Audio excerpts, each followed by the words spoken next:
And let me share the slides.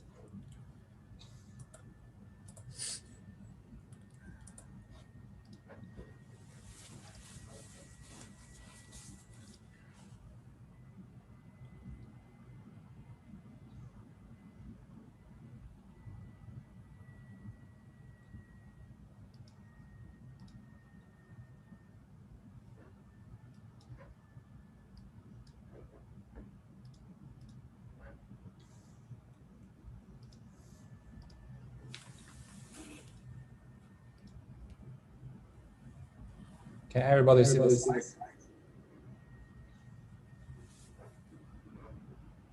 Yes. Okay, thanks.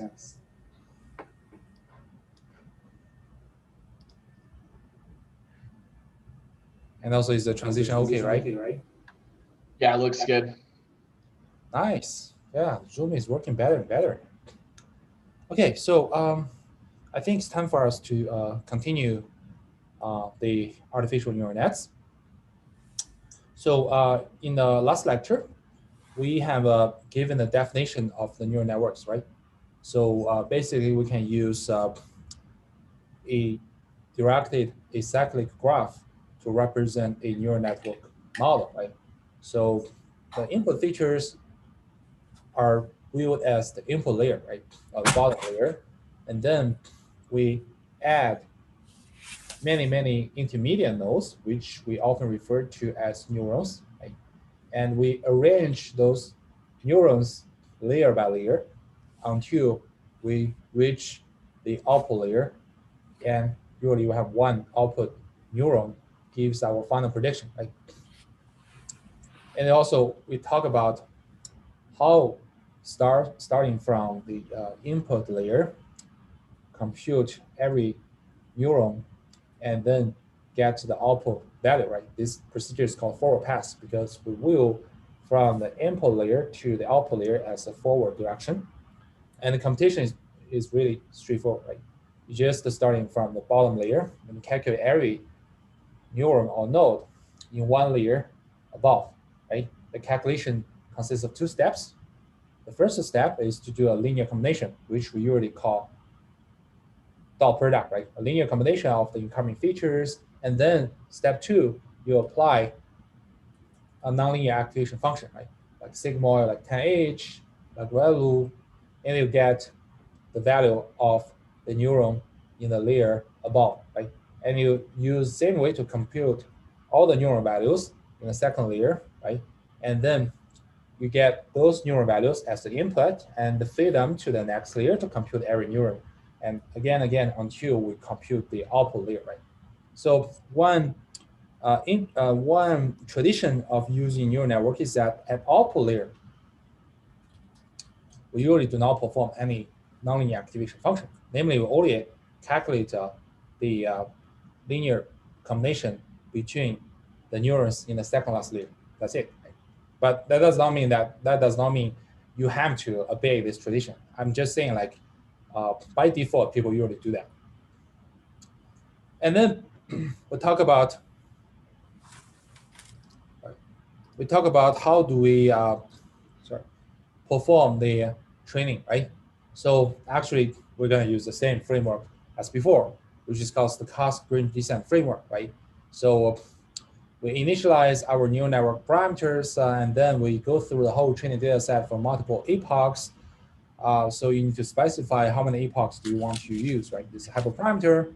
Then inside each epoch, you're going to shuffle the training examples, and then go through each training example, xi, yi, you calculate the stochastic gradient, meaning that you have to compute the loss function with this particular training example and calculate the gradient of this loss with respect to every neural network parameter, which are the weights on the edges, right? And then you get a stochastic gradient. Why? Because the loss is only computed on one training example, right? And then you multiply with some step size, which is really called learning rate, and then you update W accordingly, right? So someone asked about homework 4, like when should we update gamma t, right? So so actually we have discussed that in our previous lectures, but here I just want to reinforce. So theoretically speaking, you have to update gamma t after each particular update, meaning that after each training example, you need to update gamma t accordingly, right? There are many schedules. We know that to ensure the convergence almost surely, you have to let summation of gamma t to be diverged, meaning that their summation is infinity, right? And I mean from 1 to infinity. But the square summation must converge, meaning that they are upper bounded, right? So that's the theoretical requirement, and of course you can use the schedule we mentioned before to train support back machines. So it looks like all the framework is there, right? It's pretty straightforward, right? So, but we have very last step that needs us to solve. That is the computation of this gradient, right? So given any training example, if you want to compute the stochastic gradient, we need to compute the loss, partial loss, or every partial of every neural network weight, right? So why is this challenging, right? Because artificial neural nets, modern artificial neural nets, is really very huge models. So it is very common that it contains like hundreds of layers and millions of parameters or millions of the weights on those edges. It's pretty common, right? And if you look at Google's report, like especially DeepMind or Google Brain, they kind of like prefer like gigantic neural network, right? They're proud. They are proud to claim that they can train like neural networks billions of parameters because they have like very powerful resources, right? So that means if you just compute that naively, you're going to cost a lot of resources, and you won't be able to consume the huge data, right? So as we discussed before, right, the power of neural networks or the advantage of neural networks are embodied in big data and large networks, right? So to make it practical and to make it uh, fascinating, right, you really need to address the computational bottleneck. So today our focus is totally based on how to address the computational bottleneck. Right? So now let me summarize what we have discussed so far as our checkpoint, right? So when we do a training of the neural network, we assume that we have specified the design of the neural network, right? We know what is structure, meaning that how many layers do we have, on each layer, how many nodes do you have, what is the particular activation function do you choose, right? And then we can make prediction for an input by using forward pass. And then every time we're going to sample a training example, we know the true label of the input, we can define loss. A typical example is the square loss, right? And finally, and the key step is that we are required to highly efficiently compute the derivative of the loss with respect to each weight on the edges of neural network. And then we take a gradient step in the stochastic gradient descent framework. So before we proceed, any questions so far?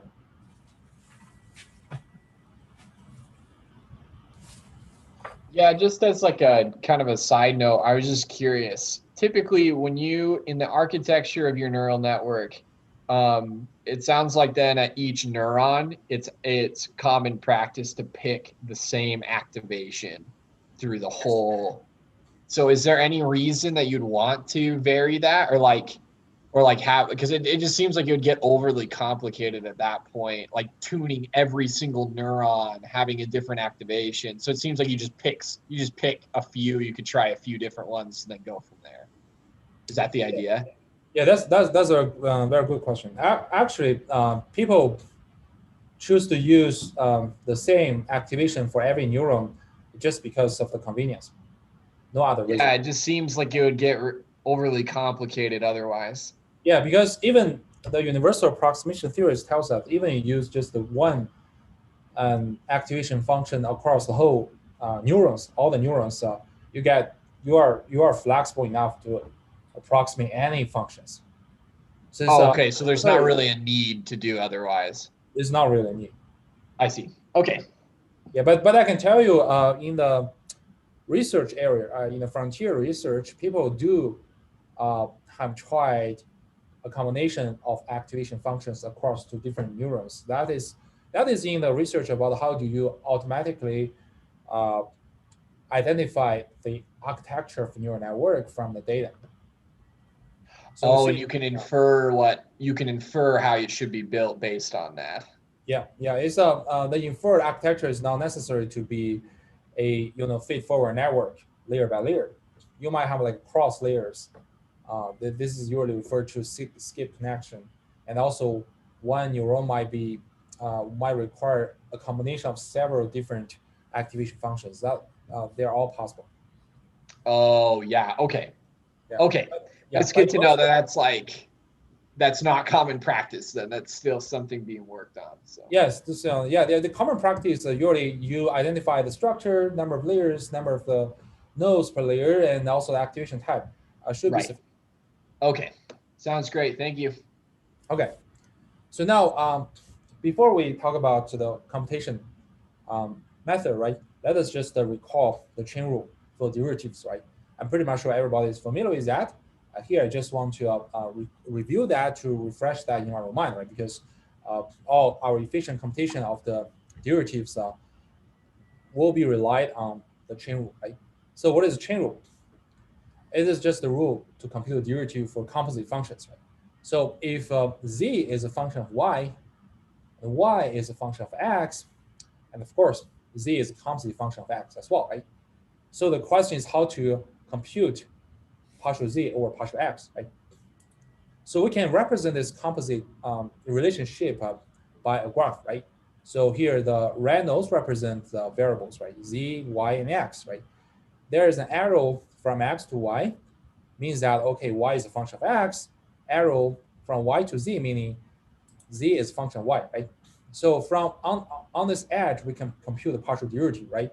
So x points to y, and this functional relationship can enable us to compute partial y or partial x, right? And y depends on z, or z depends on y, can enable us to compute partial z or partial y, right? And then to compute the partial z or partial x, we can simply multiply the partial derivatives on the path connecting from x to z, right? So essentially, you're computing partial z or partial y and then multiplying partial y or partial x, right? That's the basic rule. I believe I assume everybody is familiar with that, right? So in a more general case, right? Suppose z is not only a function of y, right? It is actually a function of two variables, y1 and y2. And both y1 and y2 are functions of x, right? And then how can we compute partial z or partial x?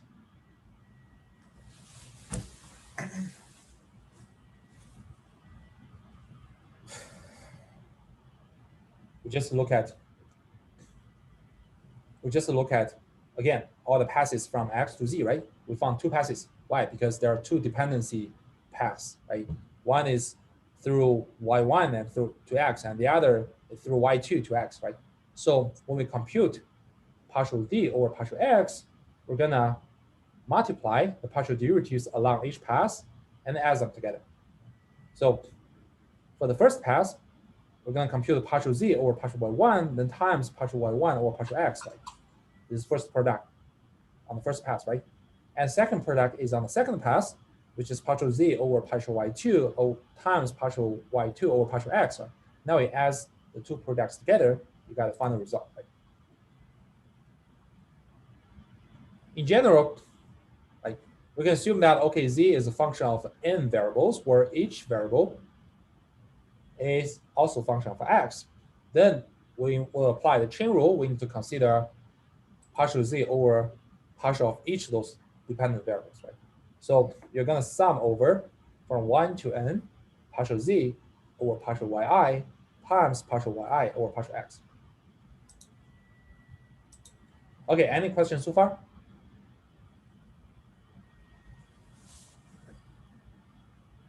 Yeah, I believe this is comfortable to everybody, right?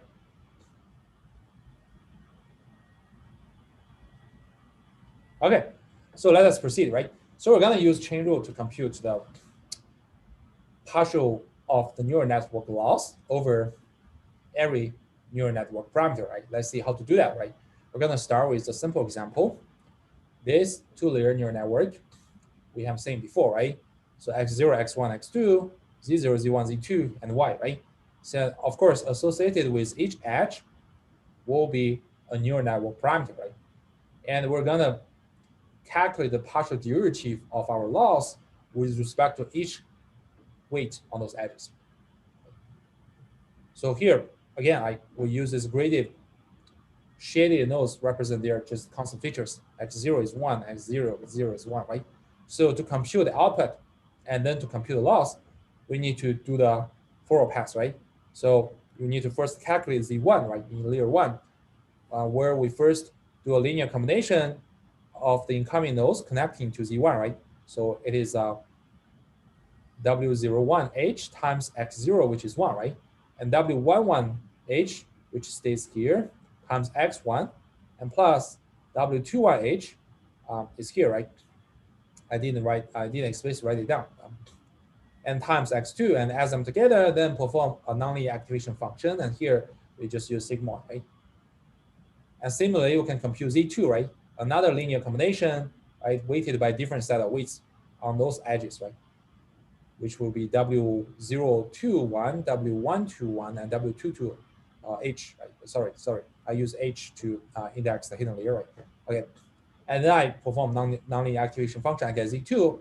And once I get all the neurons in the hidden layer, Z0, Z1, Z2. Remember, Z0 is 1, right?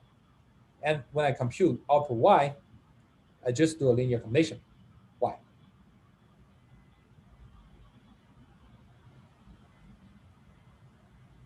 Y would just do a linear combination.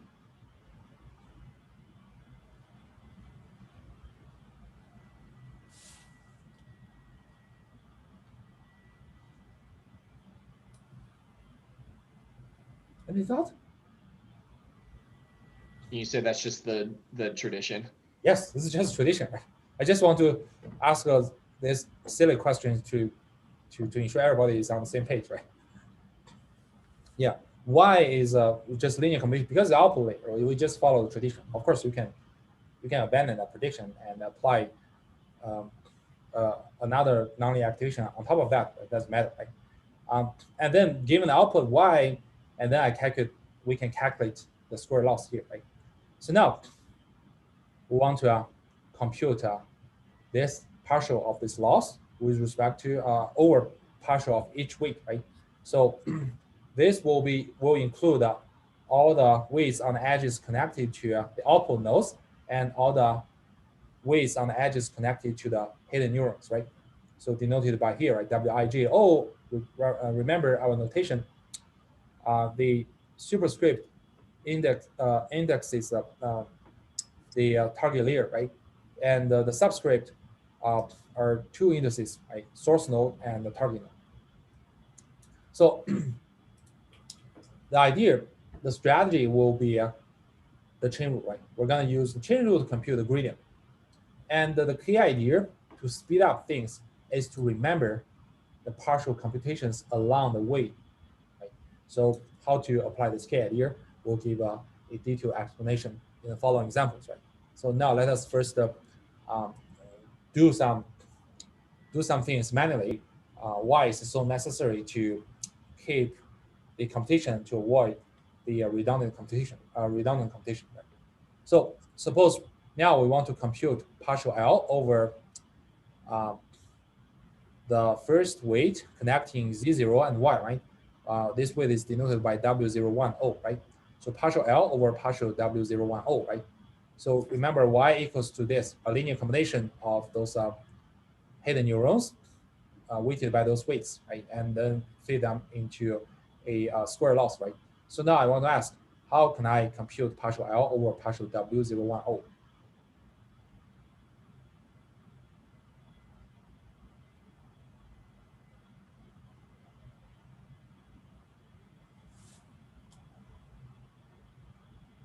Any thought? Z naught, Sigma y, Z naught, Z0. z0. Yeah. How does it relate to z0? Because Y is a linear combination of W01, Z01. Oh yeah, yeah, of course. But the result shouldn't just be z0, right? We Well, are you just calculating can you just partial L over partial W01, right? can you just take that equation for y and if you plug that into your loss function, because we're saying y star is not a function of the weight, right? Because it's just a No, known. yeah, y star is just So, the true label, yeah. so in other words, it's just going to be the weight W01, 0, because it'll be 1. Anyways, if you plug in that equation for y into the loss function and take the partial of that, all the terms in this equation for y will go to 0, except for the partial. You have the W01 term in there. It's hard to explain over Zoom, but I think you just plug it in and then calculate it from there. Yeah, I think what you said fulfills the exact application of chain rule, right? So now I just want to write it down to be more clear, right? So actually, we can view as a composite function, L as a composite function of W01, O, Y. L is a function of output node Y, and Y is a function of W0, O, right? So now we just apply the chain rule. So we're going to first compute partial L over partial Y, output node, then multiply partial Y over partial W01, O, right? So for the first one, it's pretty straightforward, right? L is a quadratic function of Y, right? If you take this gradient and you have a half and this power canceled out, you got Y minus Y star, right? And then we take a look at partial Y over partial W01O. You see that it's just linear combination, right? So Z0 is 1. So that's where you got to think how 1 comes from, right? So partial Y over partial W01O is simply 1, right? Now you just multiply them together, we get our partial derivative with respect to W01O, right? Any question? That means that left term is going to be true. Oh, I guess this is just for this layer. Never mind. It's just for this layer. You can just trying to apply the chain rule on this neural network. That's it. Right. Yeah. I guess I was looking to see if there was a shortcut on that, but because because this is the output layer, anyways, I see. Yeah. So yeah, let us try to practice chain rule, right, on other nodes, right? So now let us look at the second weight, which connects V1 to the output node, right?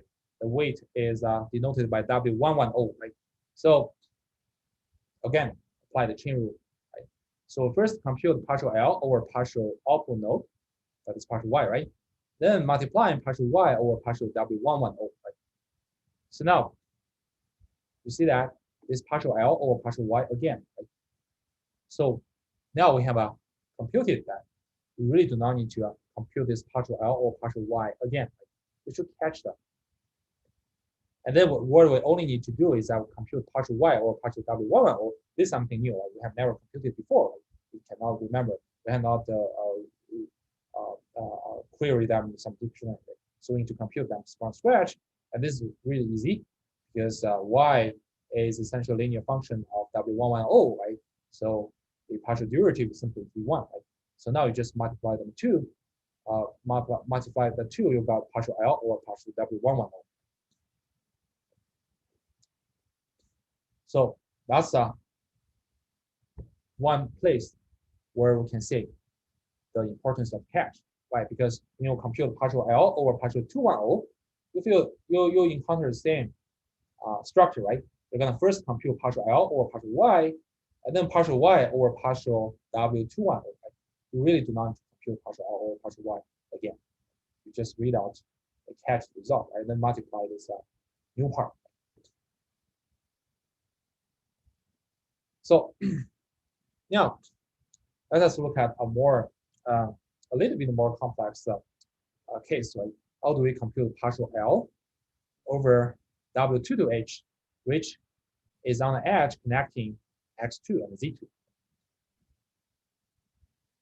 So how can we do that? So again, we apply the chain rule. Partial L over partial W2 to H is, we can first compute partial L over partial Y, and then partial Y over partial W2 to H. So now how can we compute this one, partial Y over partial W2 to H? Can anyone give a hint? As you said, I think it's just one more layer of chain rule, right? Yeah, one more layer of chain. Another partial derivative with respect to the next set of variables down. Yes. Yeah. Let me just write down explicitly, right? So from the graph network structure itself, we see, okay, Y can be will as immediate function of Z0, Z1, Z2, right? So now we just apply the full chain rule. We're gonna first compute the partial Y over partial Z0, and then partial Z0 over this particular edge weight, right? Plus partial Y over partial Z1, multiply partial Z1 over this W2 to H. And finally, partial Y over partial Z2, right? And times partial Z2 over partial W2 to H. Right? This is just the, copy the chain rule we have just reviewed. So now my question is, what is partial Z0 over partial W2 to H and partial Z1 over partial W2 to H?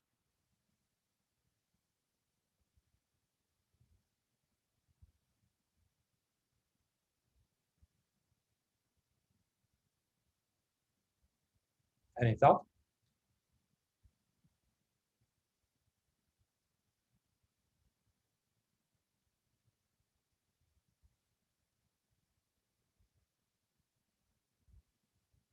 Any guess?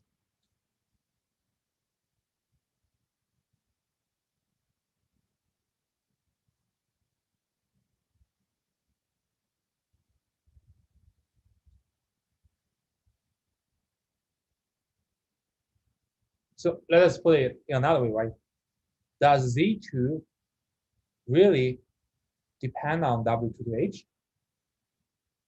Also, does Z1 really depends on W2 to H?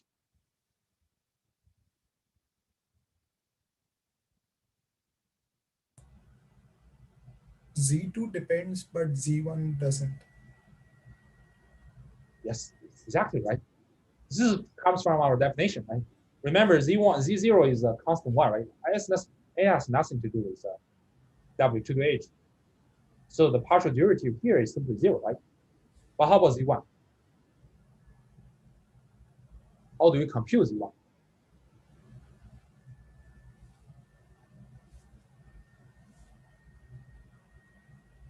We do a linear combination of x0, x1, x2. The combination weights are here, here, and here. And then you perform nonlinear activation function. So the computation of Z1 has never involved W2 to H.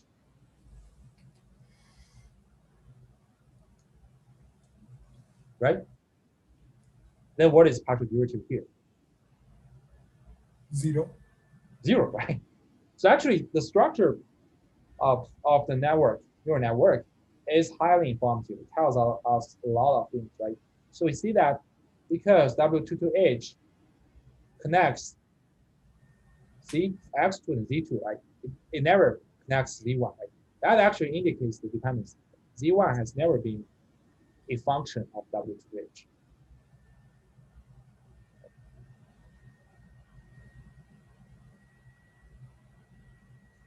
So the partial Z1 over partial W2 to H is simply 0.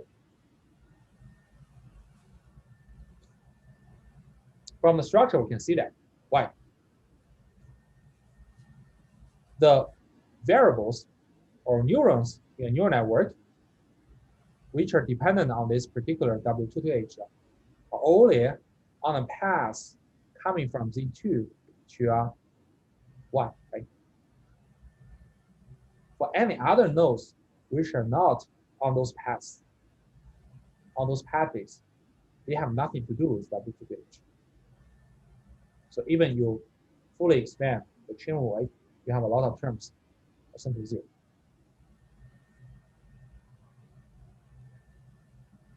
Any question? This is a very important observation. So Z0 and Z1 don't have anything to do with W22H, right? Yes. What about Z2? Does that one have anything to do with? Yeah, Z2, if we take a look at how we compute Z2, right? How we compute Z2. You're summing together X0, X1, and X2? Yeah. And each variable are multiplied by some weight on the edges, right? So X0 multiplied the weight on this edge, X1 multiplied the weight on this edge, and X2 multiplied on this edge, which is W2. Right? I see. Okay. So that weight WH22, I think I was seeing it as like the weight is applied to each outgoing vector from X2, but it's not. It's not. Remember, right? This is something I really need to emphasize, right? So every weight, every edge will be associated with a different weight. Mm-hmm. So different edges mean different weights. So you compute Z1, you use 3 weights. You compute Z2, use another 3 different weights. Okay? Okay. Yeah. Yeah, so then because Z2 is based off of X2 times the weight W22H, then it is non-zero in the partial derivative here? No, it's not. It's non-zero, yeah. Yeah, it's not non-zero.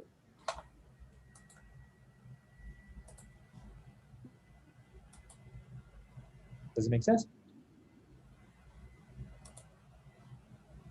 Okay, so let us continue, right? What we observe here is that, okay, the first 2 product is simply 0, right? What are left is just the product of 3 terms, partial L or partial Y or partial Z2, and then partial Z2 or partial W2H. So again, the first term has been computed, right?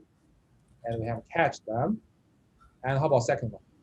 Partial Y or partial Z2, right? According to the rule to compute the output node, right? Partial Y or partial Z2 is simply W210, right? Which is the edge weight, the weight on the edge connecting Z2 and Y. And then the remaining is to compute partial Z2 over partial W2H, right? So now we explicitly write down the formula to compute Z2, right? So we know that it is a linear combination of the nodes in the input layer, X0, X1, X2, right, weighted by the weights on the 3 edges, right? W02H, W12H, and W22H. And then we perform a nonlinear activation function.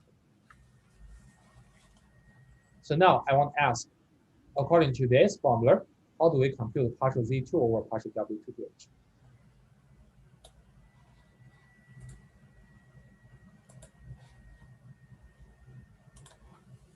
Any thought?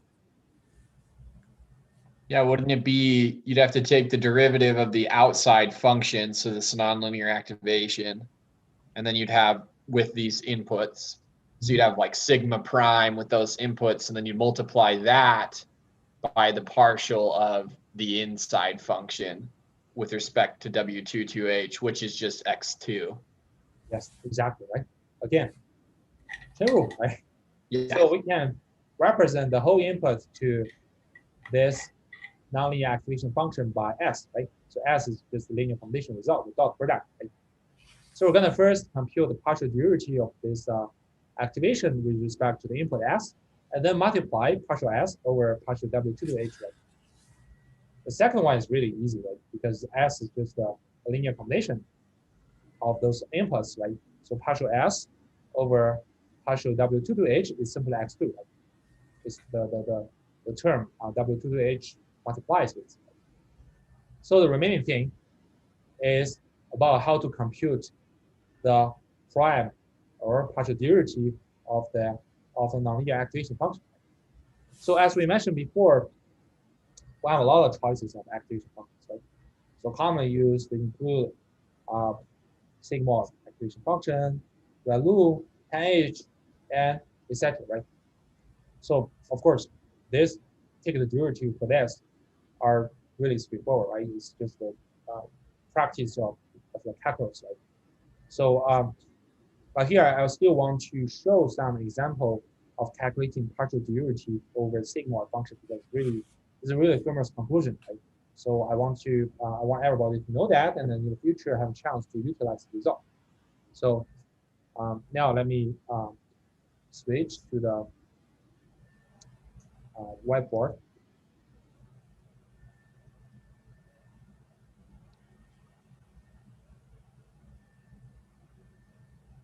So can everybody see the whiteboard? Yeah. Okay, great. So we're gonna compute the partial derivative for this sigmoid activation function, right? So let us just practice this together, right? So partial sigma, partial s, this one is 1 plus e to the minus s to the power of minus 1, right? So we just apply the rule, right? So you will these things as a whole, right? We apply the chain rule. So this minus 1, remove the power in front of it, and take the power to be minus 1, right? So we'll do minus 2, right? And then you'll take the partial derivative of this inside term, or you'll only need to take partial derivative of this e to the minus s, which is e to the minus s, then times minus 1, right? Because you have a minus sign in front of s. So now I have two negatives multiplied together, end up being 1, right? So now we got our result, which is e to the minus s over 1 minus e to the minus s squared. Okay? So now there's an important observation, right? This is a common user trick. I want everybody to know that. So if we explicitly write down as a product, right? So know that this one can be written as a product of two terms. The first is 1 over 1 plus e to the minus s. The other is e to the minus s over 1 plus e to the minus s. Right? Any question? So just explicitly write down this square as multiply the same term by itself, right? So now I will ask, what does this mean?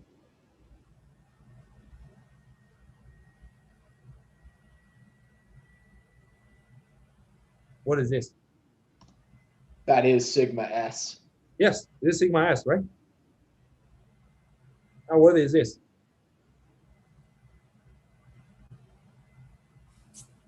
Just e to the negative s times sigma s. Yeah, but there is an even simpler way to read that, right? 1 minus sigma s. Yes, exactly right. So this is essentially 1 minus sigma s. Why? You just subtract 1 by this e 1 plus e to the minus s, right? You end up with this. So then we got a very famous result, right? If you take a partial derivative, prime of partial derivative, it is the product of if you take a prime of the sigmoid, it is equal to sigmoid times 1 minus sigmoid. Because sigmoid is always between 0 and 1, right? So you multiply two values together, you still end up with sigma prime between 0 and 1. That means your sigma function is always monotonically increasing, right?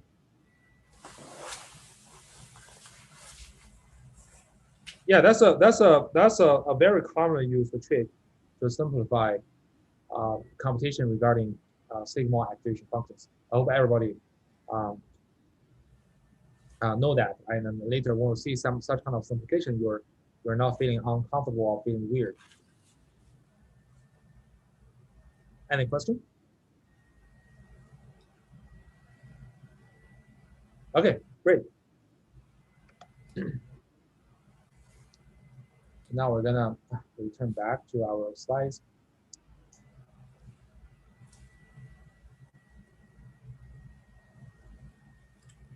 Does our slides come back?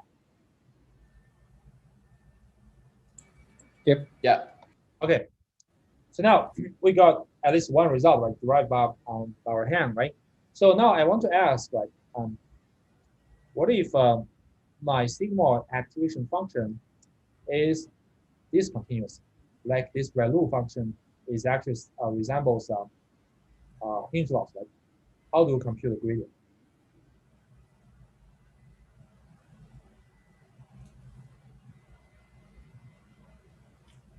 Or use the subgradient, right? Yes, exactly. That's where we can plug in the subgradient. So, so now we have to get our third derivative, partial Z2 over partial W22H is partial sigmoid or partial S, which is the input to the sigmoid, and partial S over partial W22H, which is X2, right? So this one for the sigmoid function is just sigmoid times 1 minus sigmoid, X2, right? So now we multiply them together, we got our partial derivative of the loss with respect to W2H. So similarly, we can compute the partial derivative for every width which connect the connecting the nodes in the input layer and hidden layers. So next, we're going to summarize the general rule to compute those partial derivatives. Right?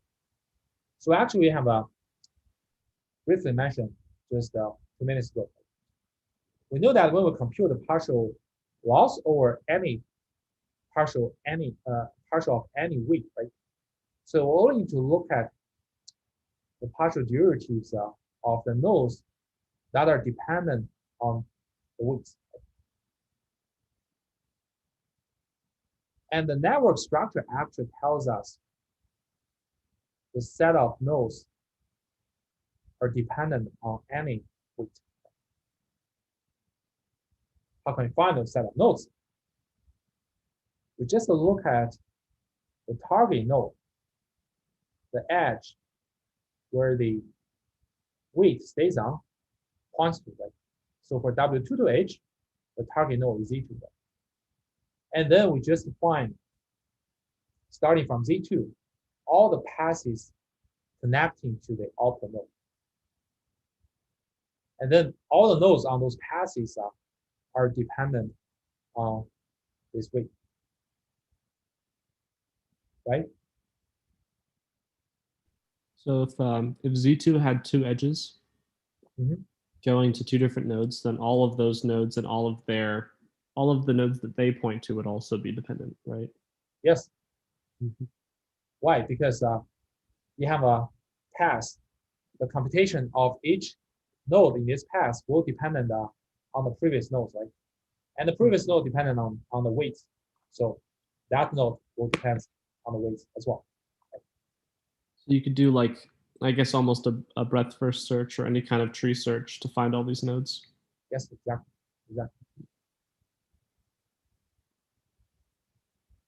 So now, if we use W22H again as an example, right? We know that destination node, the edge W22H stays, points to is Z2, right? We just find all the paths connecting Z2 to the output node Y, and only find one path, right, from Z2 to Y, right? That means we only need to look at the partial derivative for the nodes on this path. Right? So what we want to do is just multiply the partial derivative over those nodes, and then multiply partial Z2 over partial W2H. So we can further generalize, right, rule to arbitrary edge weight, right? So we draw all passes from the destination node N, right? Suppose your edge weight is denoted by W, M, and H. Right? H indexes the target layer, and M is the index of source node, N is destination node, right? So we're going to draw all passes from the destination node N to the output node or root node. And we know that this partial derivative only relates to the nodes, the partial derivative of the nodes on those passes. I have two questions. Mhm. So first off, like the motivation for this, right? We want the partial derivative of the loss function with respect to one of these weight values, because that's going to be like how we find, like how we're supposed to update the weight value, or like we want the cost of that particular weight vector or weight number, because that will tell us like if we need to change it or not, right, in the algorithm. Yes, yes. Remember, what we're doing is the partial gradient descent, right? Right. We need to update every weight because they are neural network parameters. So to update them, we need to know the gradient. And we need to find the gradient with respect to just that one weight because it's stochastic. Yes. Right. Yes. Okay.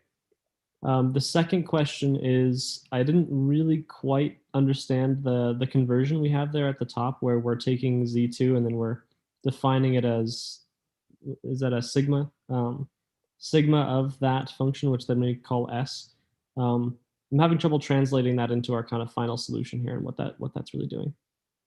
You mean you don't know how to compute partial Z2 or partial? Like, what is sigma doing, right? Like sigma looks like it's a function defined over S or something, right? But I'm not really understanding what that means. Sigmoid is just a nonlinear function over S. For S is a linear combination of the incoming nodes, which are x0, x1, x2. Right? So when we compute the neural Z2, we're going to first calculate the S, which is a linear combination of the incoming nodes. Right? And then we perform a nonlinear activation function or nonlinear transformation of such S to get Z2. That's our rule to compute every neural value. I see. Okay. Yeah. So that's the activation function. I just use sigma as an example to show how we compute the partial derivative of sigma. Right. Okay. Cool. That clears it up. Thank you. Okay. Yeah. Any questions so far? Okay. So now let us jump to the general rule, right? So, oh no. Let us look at another example, right? So if we want to compute the partial L over partial W01H on the edge which connects X0 and Z1, right? So to find all the dependent nodes, right, we just look at destination node, which is Z1, right? And find all the passes from Z1 to Y. Right? We find, okay, there's only one pass, Z1 and Y, right? Then the partial derivative is computed as follows, right? We just first compute partial L or partial Y, and then partial Y or partial Z1, right? It is always like partial parent node or partial parent node. And then finally partial Z1 over partial W01H. So the general rule will be like that. So to compute H or arbitrary partial L over partial WMNH, right? So here, for convenience, we're gonna index the neural or nodes by Z MH, like ZNH. N is index of the node in that layer, right? H index the layer. Right? So that means WMNH will be on the edge connects from ZM H minus 1 and ZNH. Right? So ZM H minus 1, meaning that, okay, the M's node on layer H minus 1, right? And the ZNH means nth node on layer H. Right? And WMNH, M source index, N destination index, H destination layer. Right? That is our notation definition, right?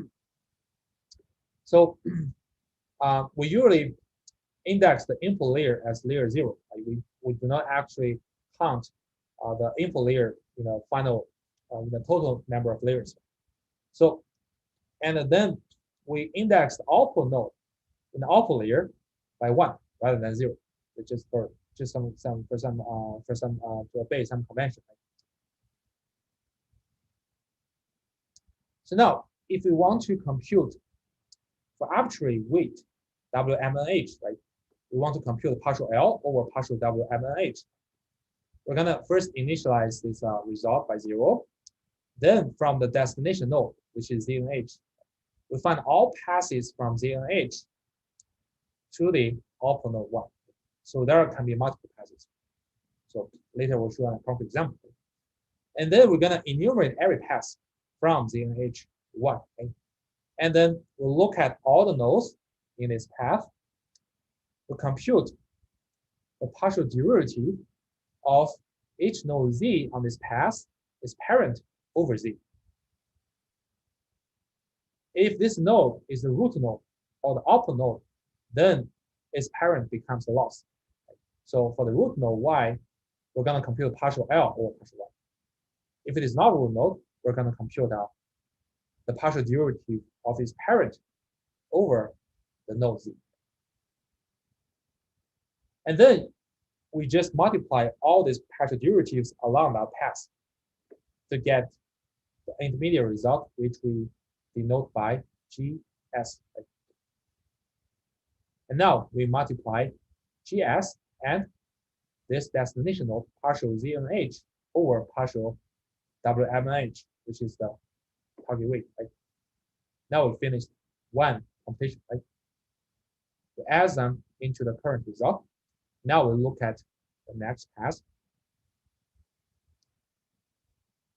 and follow the same procedure, right? Look at all the nodes along that path and calculate for each node the partial of its parent over the partial of that node, and all the way down to the destination node ZNH, then multiplying with partial ZNH over partial WMNH.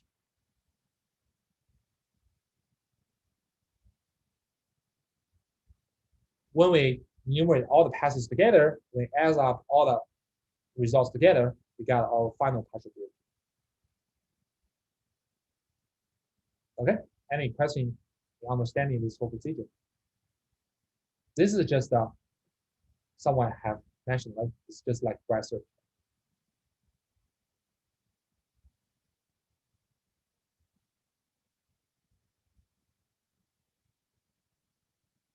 Okay, so seems everybody feels comfortable, right? So now we're gonna do some practice, right, to reinforce this idea, right? And then we talk about how to further simplify the computation. Again, sorry, I have to switch to the whiteboard to showcase some detailed result. So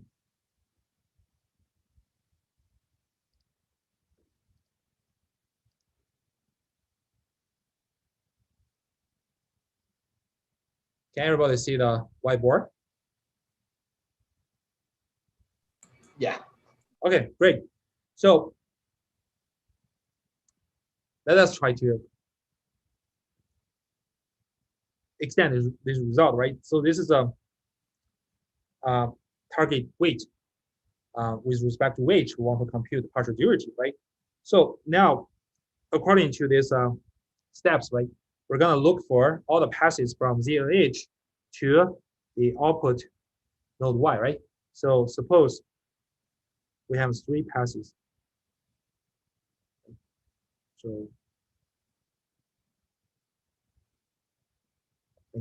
So here, please forgive my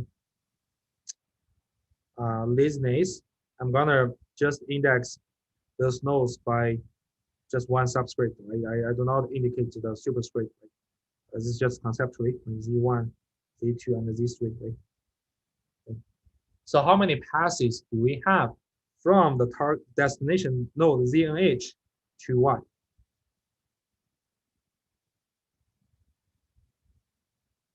How many? 3. Yeah, 3, right? So we need to enumerate 3 passes, right? So we're gonna first enumerate this pass, left, right? So we need to compute the partial derivative of the nodes along this path, right? We start from the root node, right? Root node go to the loss, right? So it will be partial L over partial Y, right? Why? Because at root node, the parent becomes the loss, right? And then multiply the second node here, right?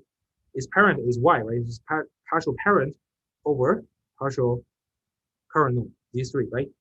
And then move to Z1, right? So it's partial Z1's parent, which is Z3, right? Partial Z1. And then move to ZNH, right? So partial Z1 over partial ZNH. And then times partial ZNH over partial WHMN, right? Partial ZNH over partial WMNH,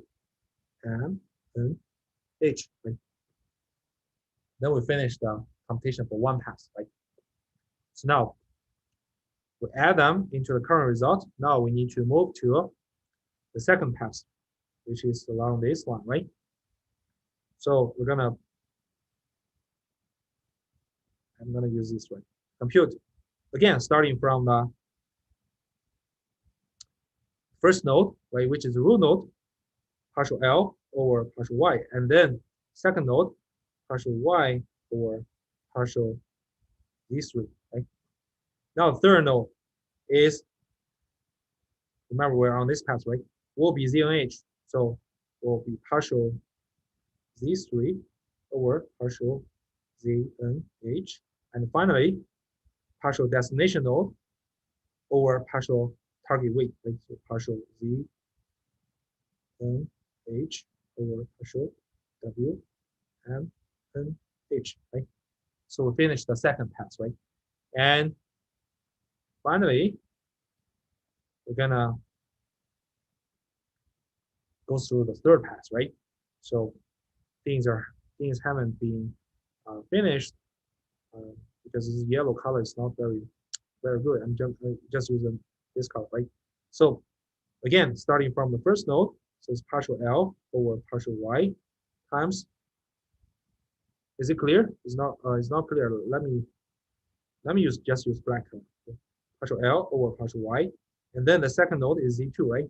So it's partial Y over partial Z2, and third is ZNH again, right? Partial Z2 over partial ZNH, and finally multiply with this, right? So it's partial ZNH over partial WMNH, right? So now it adds the three products together, right? We have enumerated all the three passes connecting ZNH and output node Y, right? So we got our final results, partial L over partial WMNH, right? This finishes the whole completion, right? So it's pretty straightforward, but we have seen a lot of issues. Oh, by the way, any question regarding understanding this whole procedure? It's quite mechanical, right? Any question?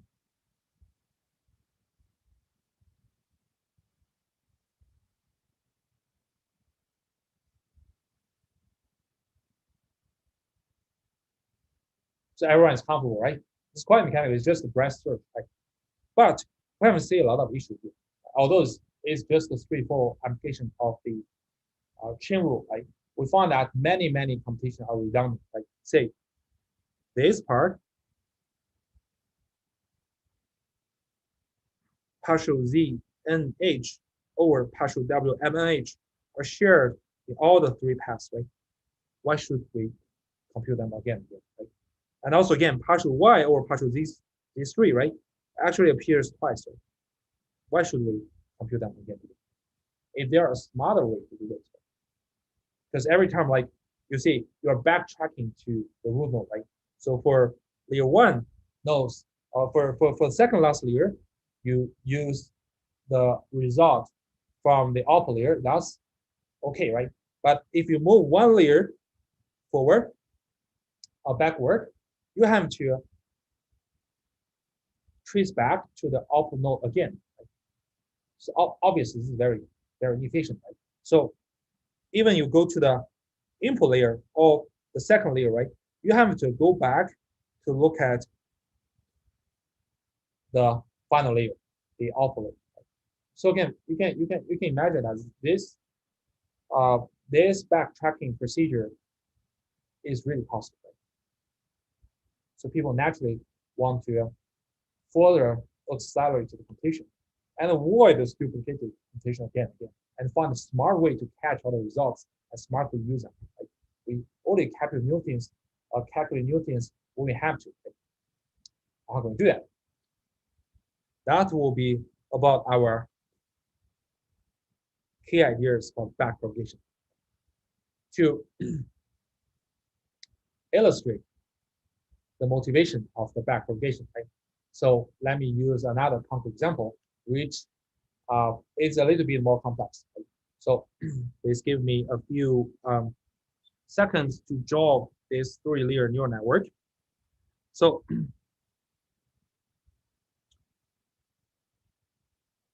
this is the layer 0, input layer, x0, x1, and x2. Layer 1, layer 2, and output layer. Layer 1, 2, and 3. Layer 3 is the output layer, right? So assume this is a straightforward network, means that every node or every neuron will connect to all the nodes in the next layer, right? So just draw the layers like that, right?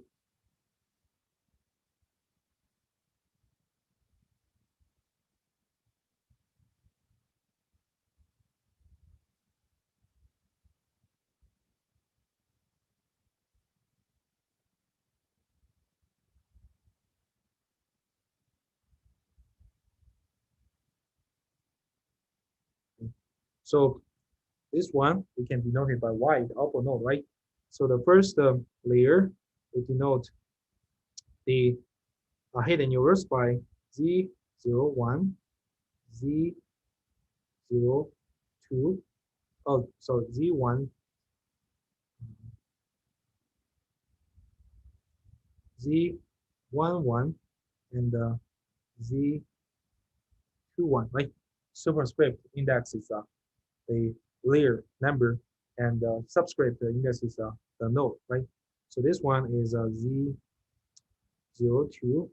Z12, Z22, right? So now suppose I want to compute the partial derivative of the loss with respect to the edge weight here, right? So because it connects to x2 and z11, right? So the node, the edge weight should be denoted by w21 and 1, right? The target layer, right? So partial L over partial W2, 1, 1, right? To compute that, we just look at the destination node, which is Z11, right? How many passes are connecting Z11 to Y, right? We actually have 3 passes, right? So let me draw them with different colors. So the first color is like this, right? This first pass, and the second pass is in the middle, right? The third pass is on the side, right? So now we just enumerate every pass, right? Just to just as what we did, right? It's quite mechanical. Let me just write it down, right? So it's simply for the first pass, it will be partial L over partial Y, right? And then the second node is Z02, right? So partial Y over partial Z02. The third node will be partial Z02 over partial Z11, and then partial Z11 over the target weight here, right? W211. Plus, in the middle, partial L over partial Y times the second node here, right? So it's partial Y over partial Z12, and then partial Z12 going back to Z11, right?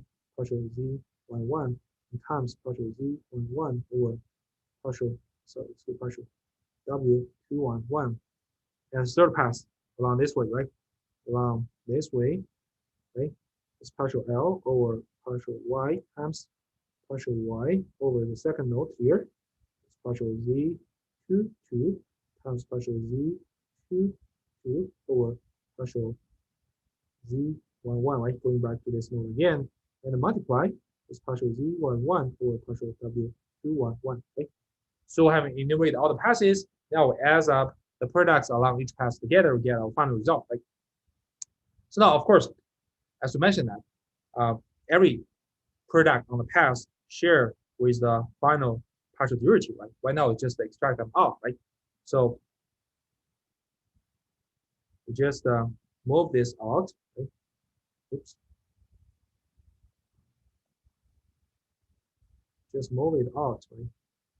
So now, just use one bracket in front of it, right?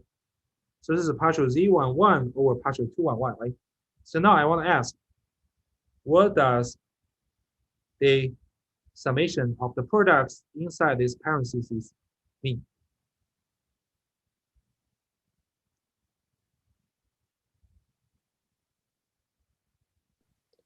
What was the question? What does this block, right? Meaning the summation of those three products inside this parentheses mean or represent?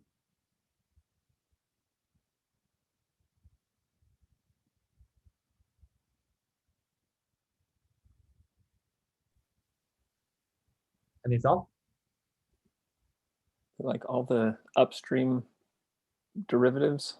Yeah, of course, it's all the upstream derivatives, right?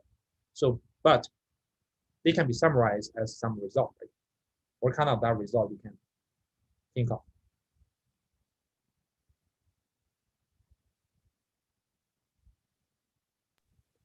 Is it perhaps like the cost with respect to Z11? Yes, perfect. That's a very good observation. If you just view, like, get rid of all the nodes, right? Of course, Y can be viewed, the loss can be viewed as function of Y, Z0, Z1, Z2, or all kinds of things, right? But if you just get rid of this node and do this composite, like layer by layer, right? You can view that Y is simply a function of Z11. And then Z11 is a function of W211, right? And then you apply the chain rule. You got partial L over, I'm going to use the same color, right?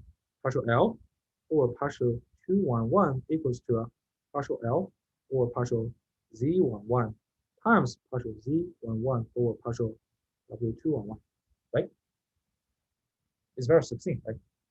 So of course, Y is also a function of Z01 and Z21, but Z01 and Z21 have nothing to do with W211.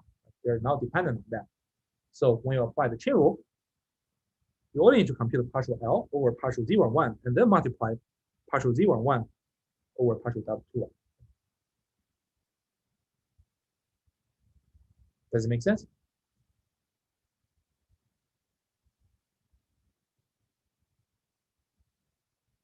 So actually, assume everybody is comfortable right now, right? So actually, this result or this observation, what does it bring to us? Right?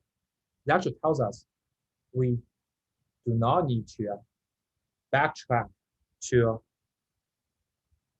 the root node every time. If every time we can just catch the partial derivative of the loss with respect to the parent node in the current layer, that'll be sufficient. Right? Then I multiply the partial derivative of the parent node over the weight.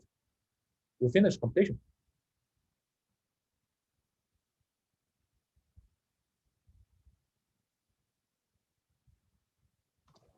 I have a question about this. Mhm. So you said, so okay, so in this circled part in red, we have the sum of these three different terms where basically they all of those collapse. Like if you multiply that through, it's DL over DZ11. Yes.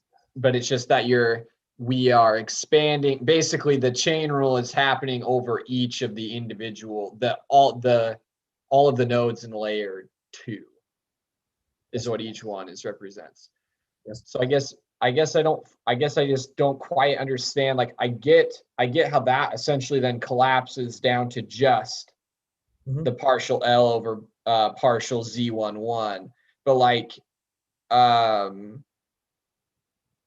guess you're saying like, is that because I don't know how to quite put it. I guess So- I'm just go ahead. So we can view L as a function of all the neurons in layer 1. There's no problem, right? Sure.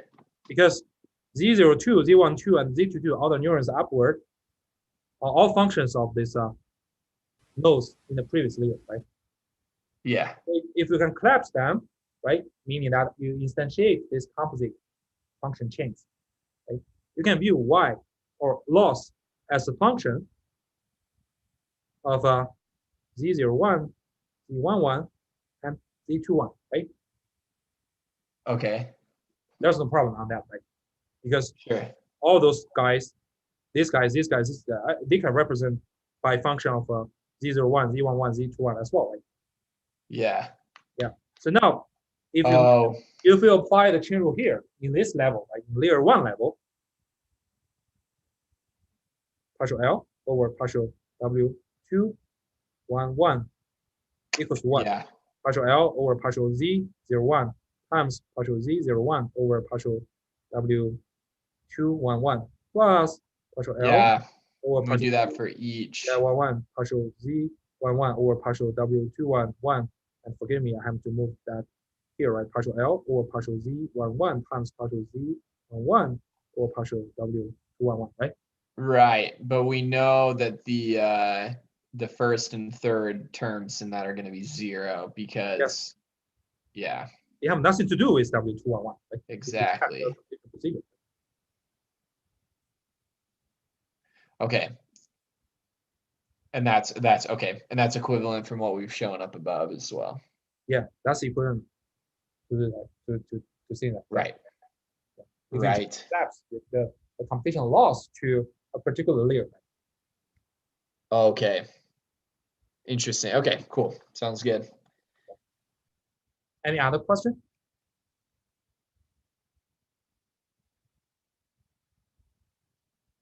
Okay, great. So this is a very important observation, as I just emphasized, right? Because it tells us if we can smartly catch the partial duality of the loss with respect to every neuron in the next layer, right? In a layer upper above, right? And in the current layer, right? We never need to trace back to the upper node. Right? We just read it out and then multiply the partial duality of this particular node, destination node, over the partial duality of the target weight. Then we can compute it. Right? That's an important strategy to help us accelerate. For example, we can look at the computation of edge weight here, right? So the destination node is still Z11, right? But the weight is now W011. Why? Because it connects X0 to Z11, right? And target layer is 1, right? So when we compute partial L over partial W011, right? Again, we just read out partial L over this partial Z11, right? And then calculate partial Z11 over partial W011. Okay? So this one, if we have already catched, we never need to compute that because the computation requires you go through 3 passes and multiply all the products together. It's really costly. Right? And then we only need to compute partial Z11 over partial W211, which is brand new. We have to compute from scratch. But this computation is relatively easy, right? Because we have a Z11 essentially to some sigmoid function of the linear combination of those weights and inputs. Any questions so far?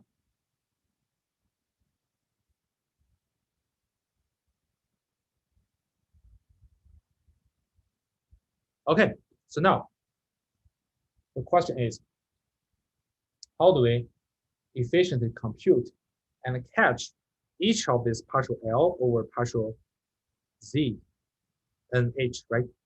So because every time we utilize this partial derivative with respect to each hidden neuron or each node, right? And then calculate some a little bit extra partial derivative, multiply them together to get the result, right? And then the question is, how do we efficiently compute that? So the way is called backpropagation. So what is backpropagation? Backpropagation means that we're gonna compute from output layer. Which color is better? Perhaps this. The output layer from the input layer. Right? Remember when we do the prediction, we say it's forward pass because we're gonna forward our input information layer by layer until we reach the output. Right? It's called forward pass. And when we compute derivative in an efficient way, we're gonna compute in the opposite direction, which is called backward. Right? So through the backward procedure, we're gonna compute the partial derivative of the loss with respect to each node in the layer, in each layer, and then utilize the results from the previous layer. Well, actually, it should be the layer one above to compute the partial derivative of the nodes for the current layer. And again and again until we reach the bottom layer, namely the input layer. That's where the backpropagation, this word comes from. It's like backpropagate the results and derivatives. Okay, so now I want to use a concrete example to illustrate the whole procedure. We're gonna manually go through this backpropagation procedure. After that, I hope everybody will do that again right, after the class, and then do the homework, and then you will be able to implement your own backpropagation algorithm to train on your network. Okay, so I'm gonna reuse the 3-layer neural network, but that's too messy. So I will draw it again, right? So just give me a few seconds, right? So again, I'm gonna use this 3-layer neural networks, right? So layer 0, so input nodes or input layer x0, x1, x2, right? And the layer 1, right? And layer 2, and the output layer. So layer 1, layer 2, and the output layer. And we're gonna connect every node in the next layer.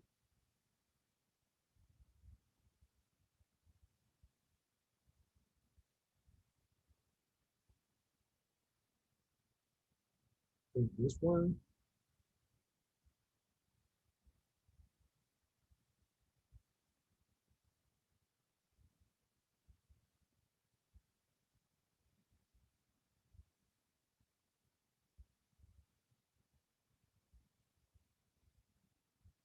Again, we denote the output node by y.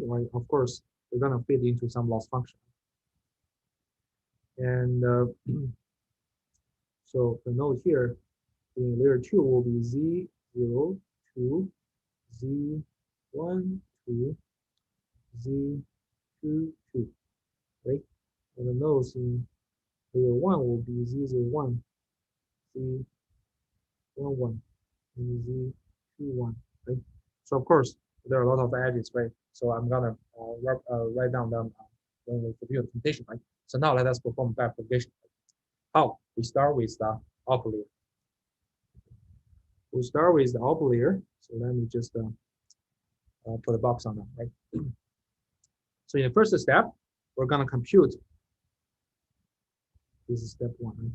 Step 1, we're gonna look at the last layer, right? So we want to compute the partial derivative of the loss with respect to all the nodes in the current layer, which is output layer. So we need to compute the one partial derivative, right? So this one is straightforward, right? Because we know that L is just a function of y, right? So suppose we're using square laws, and this part will be just the y subtracted the y star, right? So now we have finished computation for the last layer, right? So now, given this result, we can immediately compute the partial derivative on the width on the width of all edges pointing to 1. Right? So that will include this weight, right? It is W2, 1, 2, right?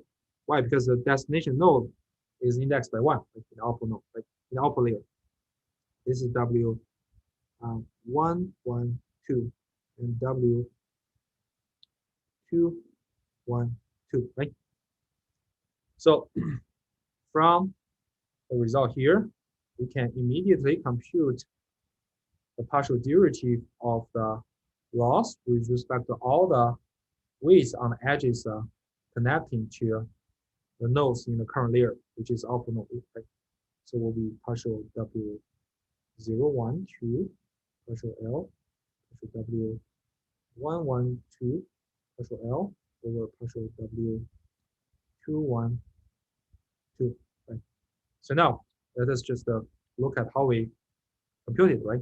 So how do we compute partial L over partial W 2, 1, 2? How?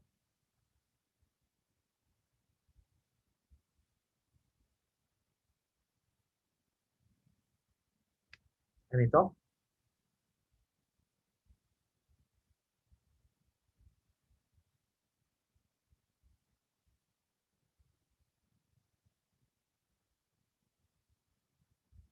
How to compute partial L over partial W 2, 1, 2 based on the result here.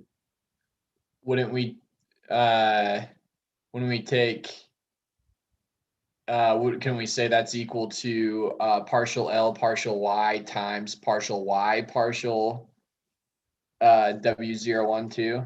Yes, exactly, right? Just from what we observe, right? So Yeah. we just calculate partial L over partial Y, which is the destination node, or you can view it as parent of that weight, right? And then multiply partial Y over partial W 0, 1, 2, right? And remember, we have already computed this, right? So just read out. We do not need to compute again, right? The only thing we need to compute is just this one, because we have never computed before. We haven't computed. And we know that y is a linear function of this, so we have actually computed this before, right? I will not repeat, right? So similarly, we can compute partial L over partial W112, which is here, right? By just reading out partial L over partial Y in the current result, right? And then multiply partial Y over partial W112, right?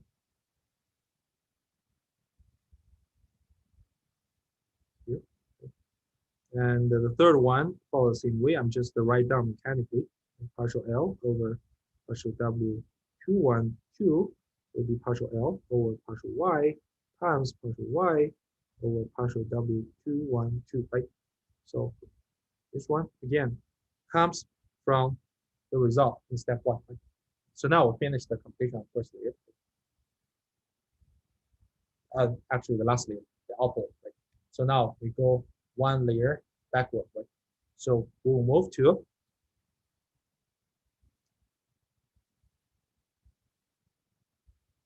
the layer 2, the second last layer. So in step 2, our goal is to compute partial derivative of the loss with respect to every node in current layer, in layer 2, right? So it includes partial Z02, partial L over partial Z12, partial L over partial Z22, right? How do we compute that? So let us use this particular node as example, right? How do we compute partial L over partial Z02?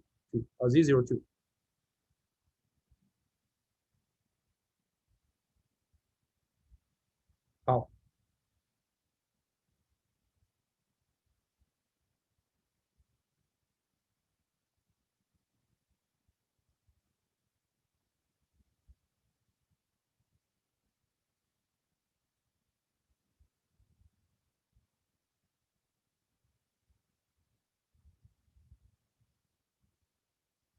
Any thought?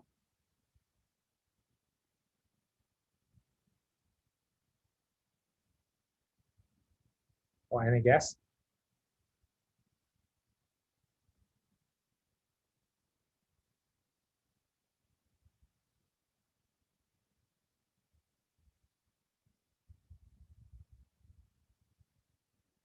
Yeah, it's just like how we compute the partial derivative with respect to the weight, right?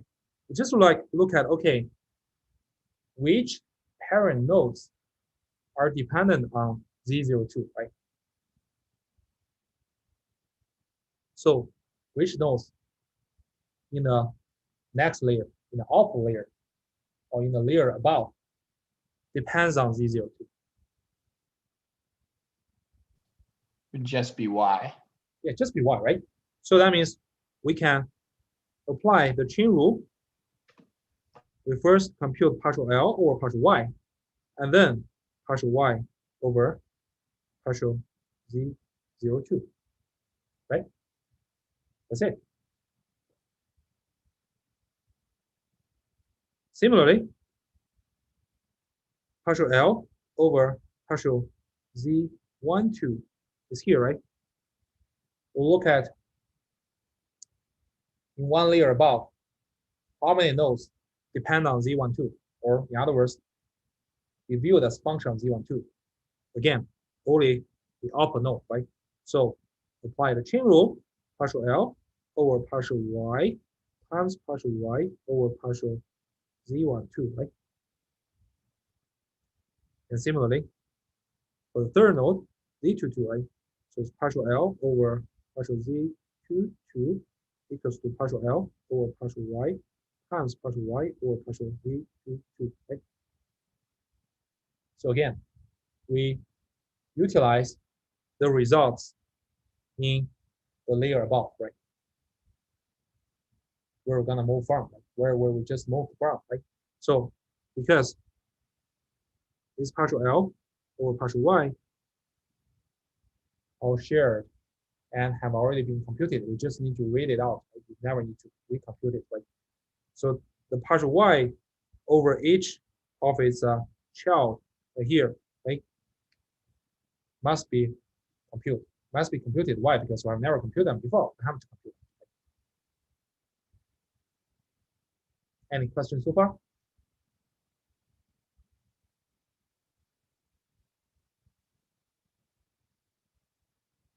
So we do this step, at least like in our overall algorithm, right? We do this this whole iterative going through each layer, calculating the partial derivative with respect to each node and each weight. And Yes. then once we have that, we go through and we say, all right, for each weight, let's let's figure out what the cost is or the loss. Yes. Got it. Yeah, that's the whole procedure. But I have to go through every the whole procedure to let everybody know exactly how to compute. I don't Sounds want to good. update. Yeah. So please bear with me. Okay. So once we got the partial derivative of the loss with respect to all the neurons in the second layer, right? We can then compute the partial derivative with respect to the weights on the edges, which are immediately pointing to those nodes, right? That means the nodes, the weights on those edges, right? So we know that those edges are pointing to the nodes here, right? So because there's so many, I'm not gonna calculate one by one. I just pick one example, right? Say this weight, right, which should be denoted by W222, right? So using this, right, based on this result, if we want to compute partial L over partial W222, how can we do that?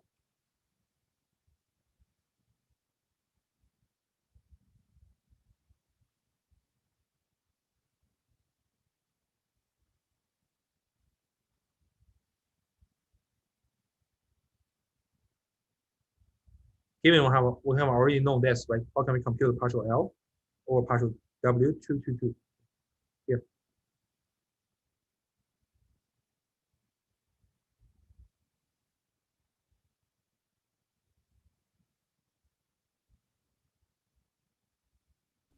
We can take the result from the derivative of the parent node and just multiply by the derivative of, or the partial of that node with respect to W222.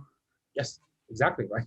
I just want you guys to see that, to ensure that everybody get the point, right? This is extremely simple, right? We just look at the parent node. For W222 is just the destination node, that Z22, right? You just read out partial L over partial Z22, and then times partial Z22 over partial W222, right? So this one has already been computed and catched, right? You never need to recompute it. The only brand new thing is about this. Of course, you have to compute that.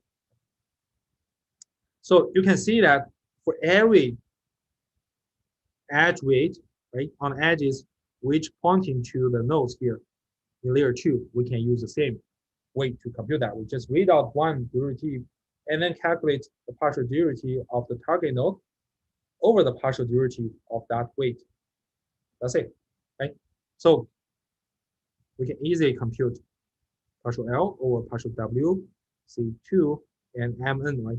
Just enumerate all possible Mn. So now we finished the computation regarding the nodes and weights on the second layer. So next, we're gonna move one step backward, right? So we'll move to layer 1, right? So in step 3, we're gonna compute the partial derivative of the loss with respect to every node in layer 1, including Z01, partial L over partial Z11, and partial L over partial Z21. Right? Again, now let's look at how we compute each partial derivative, right? We start with Z01, right? How do we compute partial L over partial Z21, right?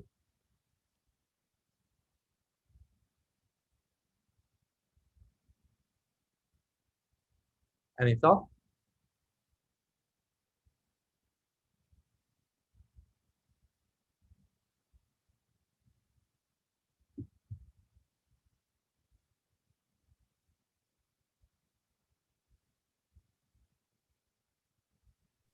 Is this where we sum up all of the partial derivatives of layer 2? Yes. So this is something I want to emphasize. We need to look at where are the nodes in the one layer above are dependent on Z01, right? We actually have 3 nodes dependent on that, right? So all the 3 nodes, Z02, Z12, and Z22 are dependent on Z01. So you have to sum up partial L over partial Z02 times partial Z02 over partial Z01 plus partial L over partial Z12, right here, and times partial Z12 over partial Z01 and plus partial L over partial Z here, Z22, right, times partial Z22 over partial Z01. So why? Because all the nodes in the layer above are dependent on Z01.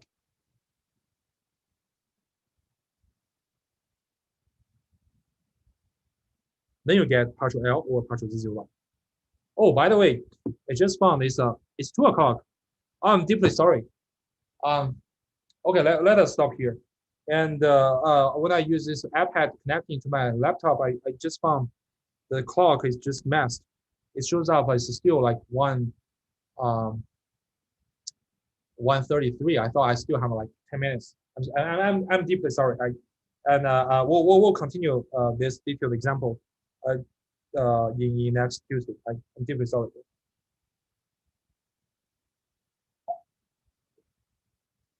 Have a good one.